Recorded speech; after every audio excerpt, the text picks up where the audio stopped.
నేను స్ట్రైట్గా అడుగుతున్న రాములు గారు, ఈ రాష్ట్రంలో ఇంకొక సామాన్యుడు ఎవరికైనా వాళ్ళ కొడుకు ఈ పని చేసి ఉంటే రేవంత్ రెడ్డి గారి పోలీసులు వాళ్ళ తండ్రిని విడిచిపెడుదురా 9 రోజులు దాచిపెడితే తీసుకుపోయి కోదండం ఎక్కిపోదురు? ఎక్కడున్నాడు చెప్పు నీ కొడుకునని? వాస్తవం కాదా ఇది?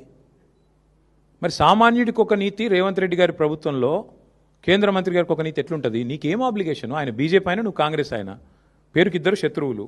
మరి ఎందుకు ఈ రహస్య స్నేహం ఏంది? ఎందుకు కాపాడుతున్నావు నేరస్తులను?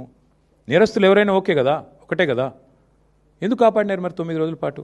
చివరికి దిక్కులేక కోర్టులో రిలీఫ్ లేకపోతే, కోర్టు ద్వారా మీరేదో ప్రయత్నం చేసి చివరికి కోర్టులో రిలీఫ్ రాకపోతే ప్రజల ఒత్తిడి పెరిగి ప్రజా సంఘాలు పేట్ బషీరాబాద్ పోలీస్ స్టేషన్ ముంగట ధర్నాలు చేసే పరిస్థితి వస్తే, మా మహిళా సోదరిమణులు మొత్తం పోయి అంబేద్కర్ కాడపై ధర్నా చేస్తే దిగి రాక తప్పని ఒక అనివార్య పరిస్థితి 2 పార్టీల బొండిగా పట్టుకుంటే అప్పుడు బీజేపీ కాంగ్రెస్ దిగి రాక తప్పని అనివార్య పరిస్థితుల్లో సరెండర్ అయిందా అరెస్ట్ అయిందా నాకు తెలియదు, వాళ్ళిద్దరు తెలుసుకోవాలి. అది మాకు బండి సంజయ్ గారితో మాకేం వ్యక్తిగత పంచాయతీ లేదండి.